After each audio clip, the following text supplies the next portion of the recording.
really important that you all get a good sense of, I don't even want to call it a parent organization because that implies that it has more authority. In fact, it's really the opposite.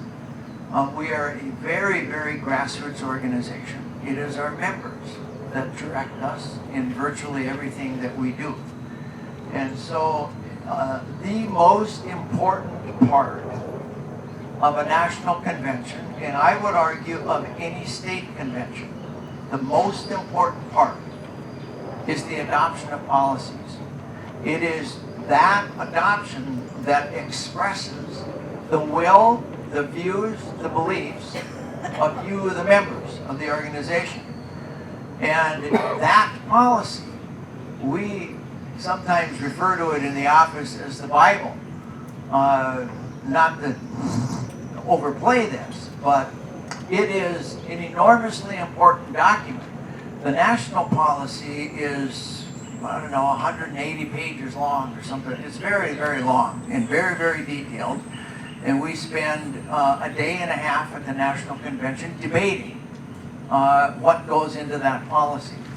And we opine on lots of things, whether it is this not very good?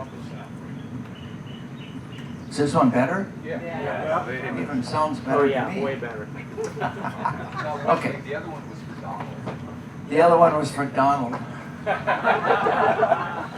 Okay. Okay. So that's the point I really want to drive home here is the importance of the policies that you develop, because while we have that big debate at the National Convention, that debate is preceded by all the state conventions. And at each of the state conventions, you have that same debate. You put issues on the table that you believe in, positions that you want the organization to take, and then those state-developed policies are sent to national, and we have a policy committee that we appoint that meets in early January. They spend the better part of a week going over that policy and making recommendations, and they take all of the state-developed policies into consideration in comparison to the previous year's policy and make suggested changes, okay? So it's a fairly elaborate process, and it's designed that way specifically to give us direction and to make it crystal clear that it is the members that decide what we stand for. And so when we in the national office are up on the Hill in Congress lobbying for or against measures, we take those positions very directly out of the policy book. We don't have the latitude to just sort of ignore it. There is one exception to that. The National Board can, in extreme circumstances, modify the policy. Now that's been done once in the 7 years I've been here. And it was over country of origin labeling because it was clear that we weren't going to win, we were losing, and we were trying to salvage a position. But it is rare that we would, on the national board, that we would change any of the policies or take a position contrary to those policies. It is sometimes the case that an issue comes up that is very important and has not been addressed in our policy, and in those circumstances the national board will take a position, and that's, as you would imagine, that's a less weighty decision than actually changing written policy. Now, in that whole process, and I'll come back to this later, but in that whole process, when the national board meets and makes these decisions relative to policy, our national board is comprised of all the state presidents, state or regional presidents. We have several places where there are either 3 or 6 different states that have joined together. The northeastern part of the U.S. is a good example of that. The New England organization. Rocky Mountain is another one where there are 3 mountainous states, and the Northwest is the third example where you've got the northwestern states of Idaho, Washington, and Oregon that have joined together in regions, and each region elects a single president.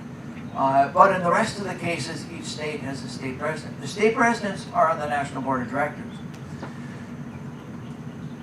What is different about Hawaii, and there are 5 other states that are not chartered, is that while they all have a voice on the national board, they don't have a vote because they're not chartered.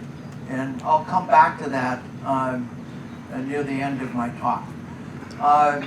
So it is a really good thing to aspire to become chartered. And I'll talk a bit later about what it takes to become chartered. But I want to first of all talk a little bit more about our national policies. Well, I told you we have like almost 200 pages of policies. That's a lot of stuff for the national office to focus on. And so we need to sort of figure out which of those are more important than others, right? And so as a part of figuring that out, one of the important roles, another of the important roles of the National Board is to establish priorities for the national office every year. So following the National Convention, which is in March every year, it moves around the country from year to year. At our next full board meeting, the board will consider all those issues and give us direction as to which of those issues are most important. As you might imagine, we don't want to be changing significantly our priorities from year to year, but we do want to have that debate every year about what's important and then adjust them as may be the case. So our priorities this year, we actually have 5 of them, which is more than normal. Normally it's 3. But those priorities are, and this is in no particular order, they are first of all, the economic conditions in agriculture / new farm bill. We are, while we just got a farm bill passed in 2014, and it's a 5-year bill, as they usually are, the last one took 4 years to get passed, okay? So that means we're starting to talk about the next one while we're implementing the current one. Before we even know whether it's working or not, we're talking about changing the policy for the next farm bill. So that's very important because in the 2014 farm bill was written during a period of very high commodity prices, and most of our members are commodity producers. Unlike what's the case here. We've got a lot of other members in states that are similar in fashion to the kind of agriculture you have here, but the bulk of our members are commodity producers in the plain states, okay? And so we've, since the last farm bill was passed during a time of, you might say, record prosperity or near record prosperity in agriculture, very high prices, historically abnormally high prices, you might imagine that the farm bill was written in a fashion that didn't do the best job. And so we are now, 3 years later, at a point where the commodity prices across the board are basically half of what they were 3 years ago. And that is economically debilitating to a lot of folks. Folks are starting to talk about this is going to be the 80s all over again, because as you know, as someone who's trained in ag economics and who farmed most of my life, and as I'm sure most of you can appreciate, if you take your top line and you cut it in half, that means in order to be viable, you need to take all your expenses, cut them in half too. And that's impossible in most circumstances. The biggest expenses that most farmers have are your land costs, your fixed costs, okay? Machinery costs.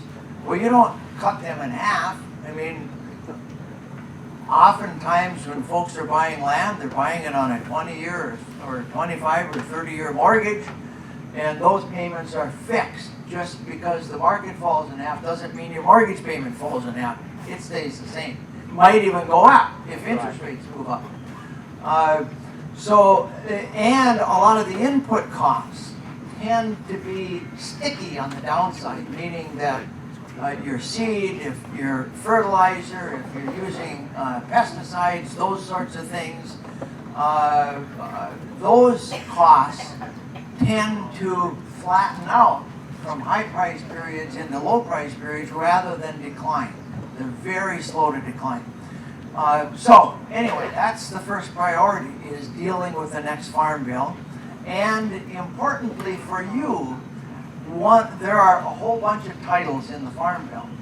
Part of it, an important part for us, is dealing with the safety net to help during periods like this.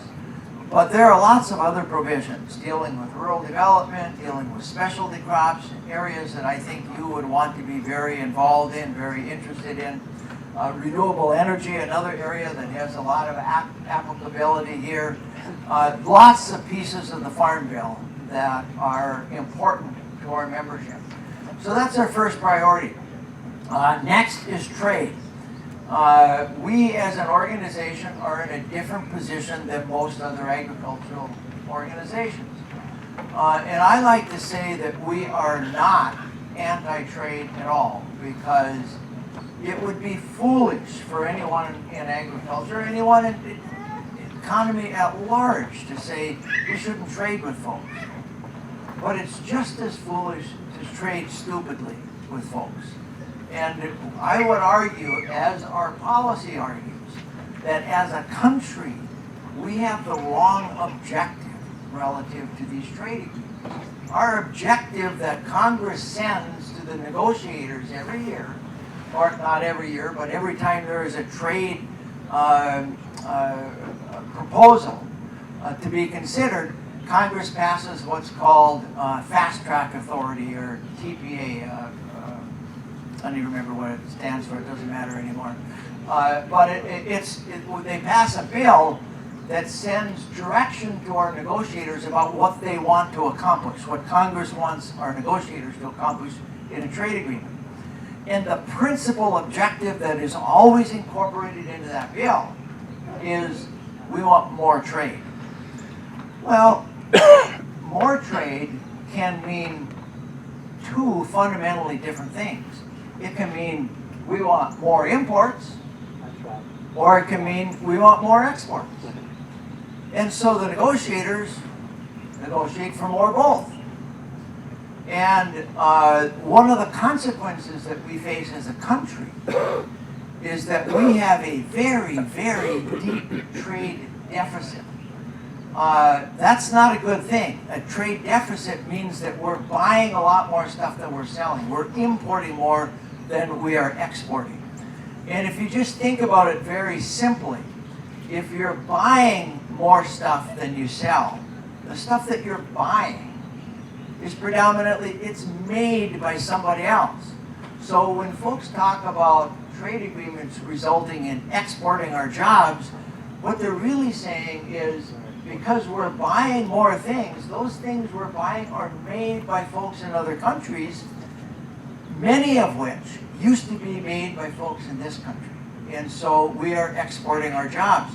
But we're also exporting value from this country when we do this. We are reducing our GDP as a direct consequence of a trade deficit. The trade deficit in this country is over $500 billion a year.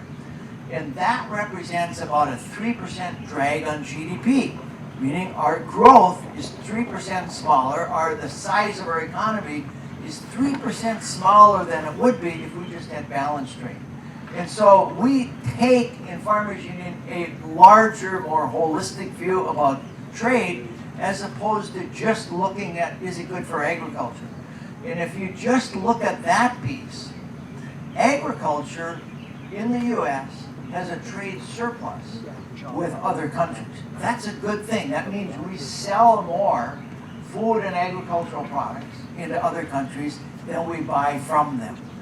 That trade surplus, by the way, in agriculture is declining, and that's alarming in and of itself, but at least it's a surplus. That's a good thing. But that surplus is such a tiny part of the overall trade deficit that it almost doesn't even count. It's like 5% of the total trade deficit. So it is relatively insignificant. So trade is a second big priority. Third among those priorities is climate change. This is another issue that sort of puts us in a position different than most other agriculture organizations in the country. We recognize the science, we believe the science, we acknowledge the fact that climate is in fact changing, and that there are things that we have done and continue to do that are exacerbating that change. And so we want policies that can be put in place that are going to minimize the impact of climate change, and that's a very, very, very difficult problem, because we don't solve that ourselves. We solve that only as a world community. And so that's it's another one of those issues that puts us in a very different spot than the rest of agriculture. Many of those other agricultural organizations simply ignore it or outright deny it. And so that's a third priority. The fourth one is one that takes us back to our roots. It's the issue of economic concentration.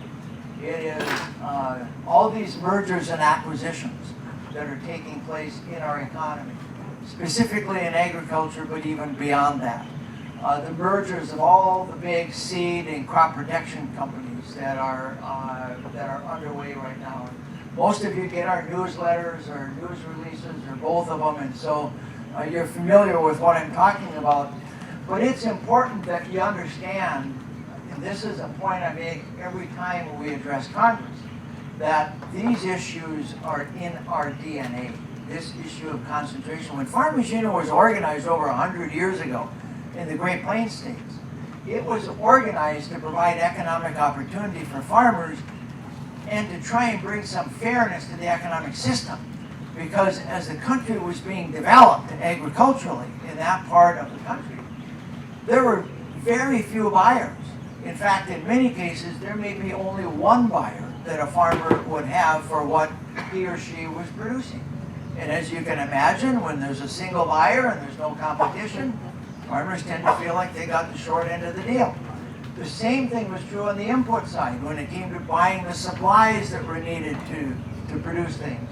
You had the same sort of limited competition in the marketplace. And so we spent all of our formative years organizing cooperatives around the country for the purpose of providing competition into the marketplace so that farmers would have fair costs that they would incur on the input side and would have a fair opportunity to compete on the marketing side as well. So concentration is another issue, and then the final issue is one that it applies only to some of the states, but it's corporate farming. We have a policy that opposes corporate farming. That's not to say that we oppose farmers from incorporating as family farmers, but it is to say that we don't want the multinationals coming in and farming our land. That too is one of those pieces of what you might say is in our DNA. It's an important part of who we are. Now, the final point I want to make about national before I segue to talk about more local issues is that, as I said, I come from North Dakota. North Dakota, besides all the state government stuff I talked about, you need to get a sense of North Dakota Farmers Union, because when I was asked to run for this job 7 years ago, I didn't have a whole lot of experience with Farmers Union outside of North Dakota, but I had a lot of experience with Farmers Union inside North Dakota. I grew up in Farmers Union. I was a part of the organization. Our parents were a part of the organization. Our grandparents were part of the organization. They were helping to organize cooperatives in the formative years. I attended regularly Farmers Union local meetings. Every month we went down, as I said yesterday, to the local schoolhouse, the rural schoolhouse, and met with neighbors who are also members of Farmers Union. Farmers Union is the premier farm organization in North Dakota. Nobody questions that.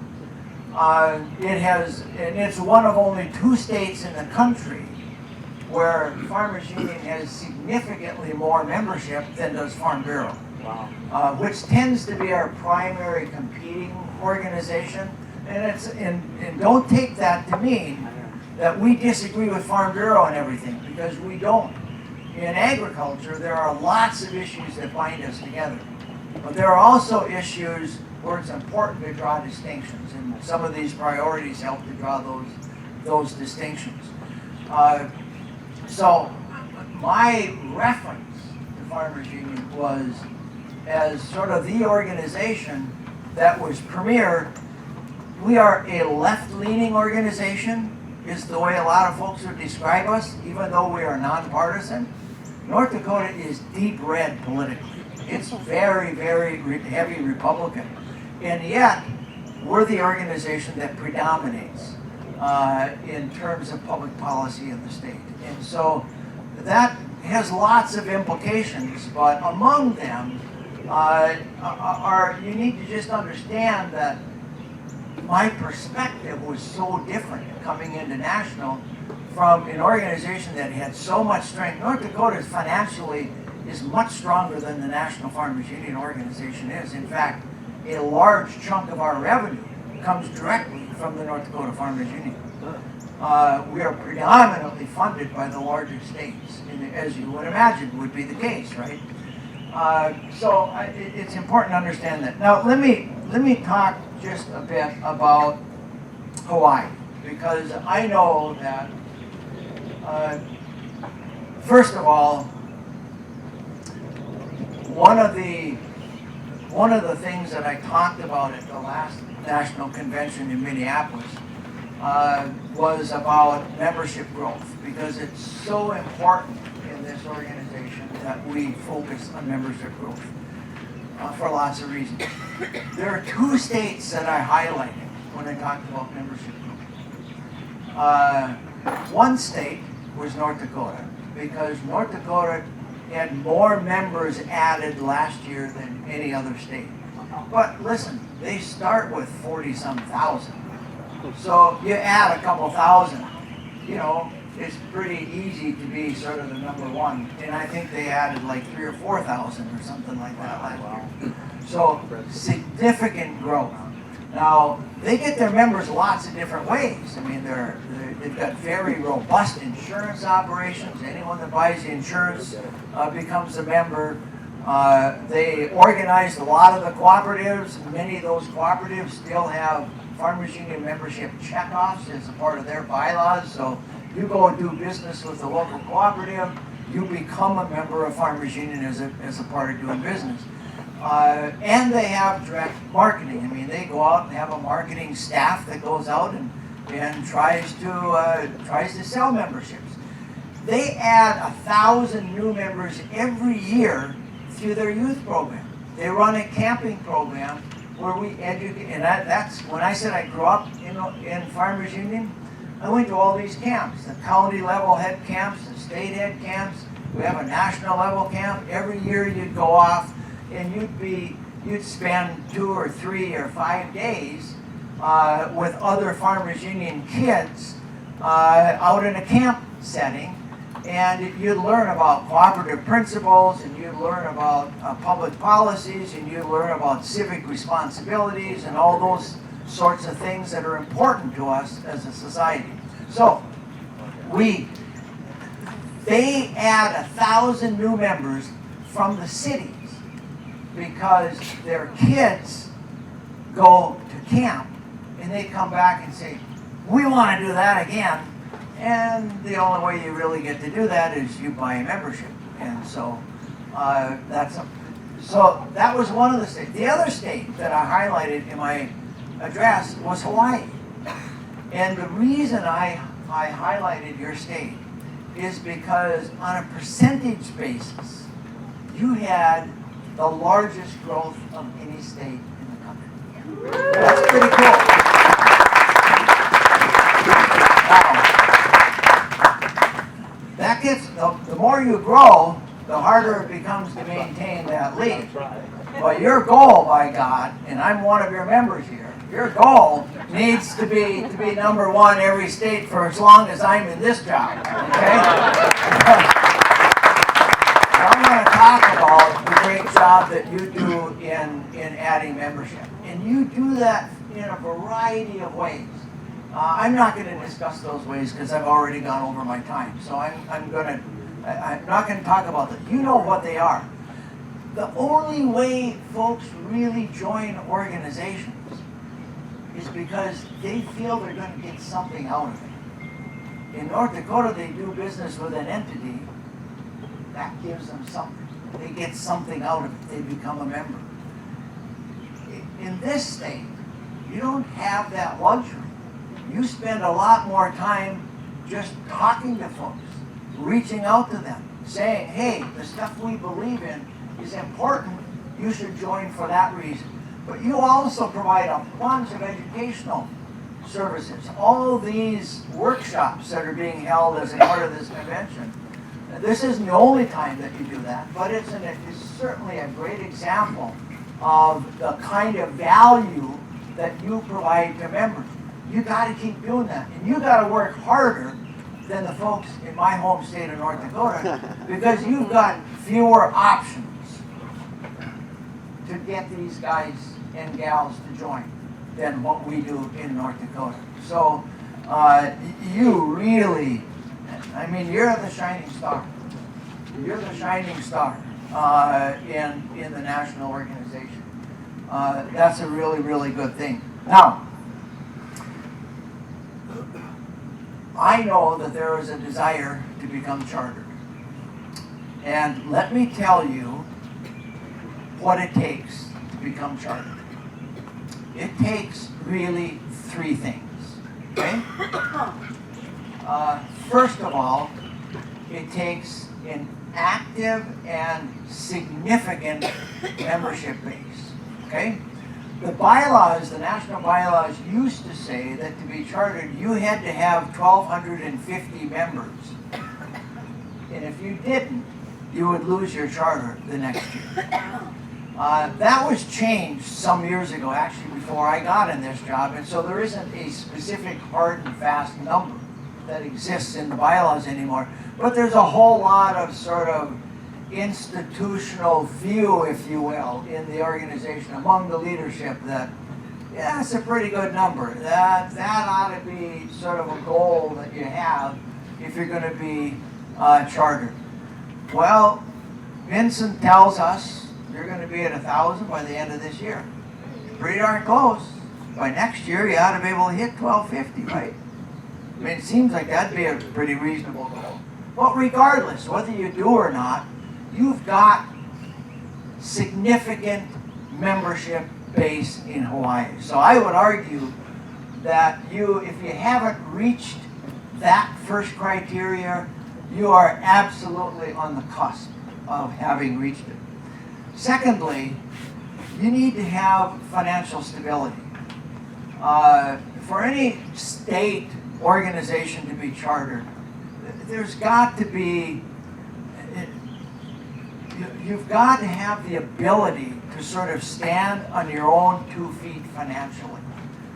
That's an area where I think you struggle more, but you're getting closer. That's a difficult thing to reach, because in membership organizations, almost always, you need more than just dues revenue in order to be financially viable. Because the dues that you get from membership are insufficient to pay for all the operations that are necessary and essential to run an organization. But you've also got to have the ability over the long run to recompense these folks in some reasonable manner. I mean, you gotta at least cover all of their out-of-pocket expenses. And if they're putting in significant amounts of time, you got to figure out a way to compensate that. Because you cannot run this forever and ever by just burning out people one after the other. That's not a model for financial stability. So you need to keep thinking about how do you do that. But that's an important criteria for becoming a chartered state. In fairness, I will tell you that there are a lot of states right now that don't meet those first two criteria already, that have fewer than 1,000 members, and that don't have financial stability, aren't able to really stand on their own 2 feet. They need help, or they simply have atrophied to the point where they're not doing anything. And so, but they maintain a charter because there are other ways that you can maintain a charter that are provided for in the bylaws that don't deal with those two overriding requirements that I've just talked about. So, robust membership and membership growth, financial stability. Now, we've provided, as Vincent indicated, we've provided grants from national for the last several years. I think you've got another year remaining on the national grant, and then after that it's gone. And that was specifically designed to sort of get you up and running and on your feet, and that along the way as you're organizing and operating, that you're hopefully picking up other sources of revenue, whether it's through grants or whether it's through affiliated businesses or whatever. That's what you have to figure out as a state organization. So keep that foremost in your mind, because no organization, just like no farmer, survives long term without being financially viable. It just doesn't happen. You can't, it's just a fact of life in the system in which we live. The third and final requirement that there is for being chartered is leadership. It needs to be more than just one person. It needs to be robust. It needs to be members who are committed to the organization. And it needs to be deep enough so that if any one person disappears for whatever reason, that there's somebody else who's willing and able to step up and carry the torch. Folks, you meet that one in spades. I mean, you really do. You've got a bunch of committed members, and you've got a bunch of really good, solid, committed leaders. And so I take my hat off to y'all. It is, you should be very, very proud of it. So, the final thing I want to say is that our last board meeting, at my recommendation, the National Board passed a motion allowing me to proceed towards granting a charter to Hawaii.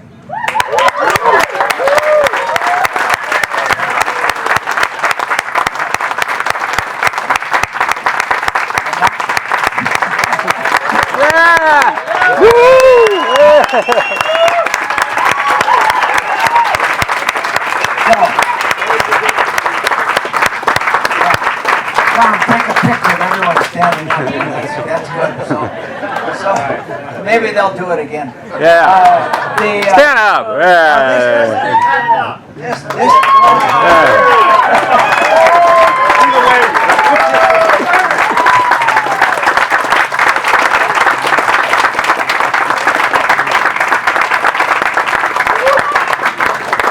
So, I mean, it's not happening immediately, but I would hope that next year at your convention, that we'll be able to come and deliver a charter, and I hope that there's just going to be one hell of a big celebration as a part of that. So that's what I really wanted to announce here today, is that you got another year, you know what the requirements are. You guys are doing all the right things. You really are. You've got some really dedicated people here.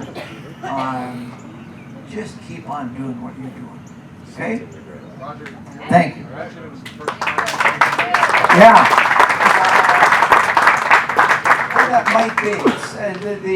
The last time a charter was granted, I think, was to New England, and that was before I got here. So I don't know when that was, but we'll figure that out when it was last granted, and you ought to plan for a big celebration next year. Okay? All right. Thank you.